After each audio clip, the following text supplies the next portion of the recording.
Hello everyone, this is Arul here. In this video, I'm going to do a parking sensor project. So in this project, I'm going to use this ultrasonic sensor along with my Raspberry Pi. So before we talk more about this sensor, I will just list down what are the items that we needed for this project. So we just need the Raspberry Pi and one breadboard and two LED lights I'm going to use in this project, one green and one red, and then resistors and a couple of jump wires. I think we might need more jump wires in this project, so I have a bunch of jump wires. So here I'm using HRCS04 ultrasonic sensors. So it measures the distance by using the ultrasonic waves.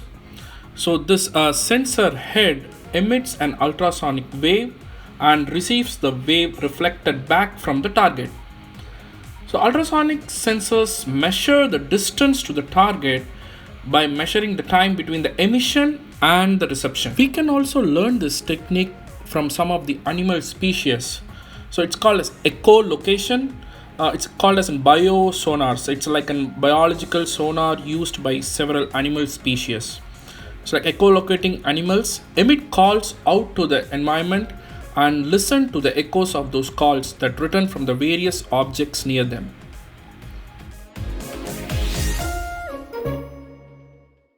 So they use these echoes to locate and identify the other objects or other animals near them.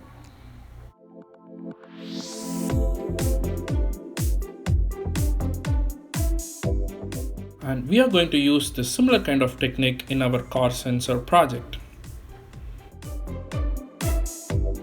Okay, let's get into the circuit diagram. So ultrasonic sensor have four components. One is like a trigger, echo, VCC and the ground. So VCC is connected to the power 5 volt, and then the ground is connected to the ground pin in the Raspberry, and then this trigger is connected to the GPIO4, and the echo where we are going to measure the distance is being connected to GPIO17. So here we have the full circuit diagram. I connected the LED light. So in this diagram you can see the buzzer. So just to remind, I'm not doing the car sensor project. I'm doing the parking lot sensor. For example, whether the parking lot is full or it is empty. So I'm going to use red and green LED. So in the place of a buzzer, you just replace the green LED and connect to the pins 20 and 21 into the Raspberry. So green means parking lot is available and red means there is no vacancy. Now I connected my ultrasonic sensor with the Raspberry and also connected my LED light. So you can see that green light is on. That means the parking lot is available for you. So let's go through the code now. So here I'm importing this Raspberry GPIO pin, putting the time and setting the board to the BCM and defining the variables here. And then we are setting up the GPIO pin like GPIO out and in for our variable define, and then here comes the while true. So when the signal so we're getting into the loop, so where we are setting up the GPIO put trigger as false and printing, waiting for the sensor to settle and for 2 seconds, and then again we are making the trigger to sleep for 0.1, and then we are making it to set it to true.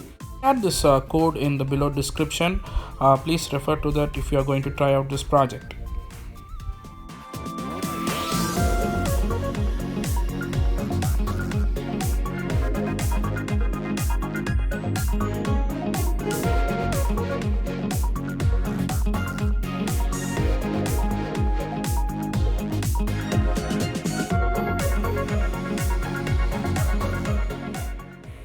So the first step is to get the last load timestamp for the echo and set as a pulse start time. So that's what we are doing in this code. So once the signal is received, then it changes from 0 to 1, and then we calculate the pulse duration, like pulse n minus pulse start. So this is how we convert the pulse duration and round up the value. And here when the distance is like greater than 30, then we are setting up the green light to glow and say that the parking lot is free. And if it is like less than 30, then we are just telling the parking lot is not vacant. So let's run and see. So we can see the values in the print values in the console. So right now the sensor is waiting. Yeah, so now you can see if the distance is like more, then it says the parking lot is free. And then if it is like, if the distance is like very less than 30, then it will show it as the no vacant for parking. Now let's see this in action with the sensor. I can see the parking lot is free. So now I'm going to park my car so that it changes to the red. Oh, it's not changing. Let's check it out. What is the issue? Maybe some wiring issue. Let's check it out. Okay, yep, so it's a wiring problem. Now it works. So if you see, it says the parking lot is not available. So once you move the car out of the parking, then it changes to green. So let me adjust the wire here, check it out. Okay, yes, it's now working. So yeah, so there might be some issues with my jump wires, so that's why I'm facing this issue. So you should not have an issue if you have your connections right. Okay, now it's red.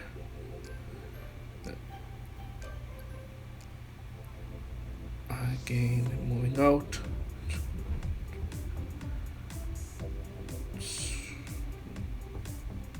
Green. So you can see these type of advanced sensors installed in the car to calculate the distance. And you can also notice these kind of sensors installed in the robots, which helps us to navigate on the ground. So let's check out some real-time use case, right? For example, if you want to go for a big shopping mall or in any hospital, you will find it difficult to find any free parking space. So now you can imagine how these type of sensors can really be helpful. So need to drive all the 5 floors in the building to know the free parking space. Instead, you can have a dashboard where these sensors will stream a data of how many parking spaces are available. And when you have this light installed at the ceiling, so even at a distance in an aisle, you will be able to find out which parking space is available and which is not. So this is not only giving us the data of the parking space, right? So we can also calculate the traffic that is there in the building, the people traffic, at what time there is an high traffic in the building or a mall or an hospital, or at what time the building is empty. So with the small little sensor, we can build a big business case. Thank you for watching. If you like, please do subscribe and follow the channel. Thank you. We'll see you in the next video. Bye bye.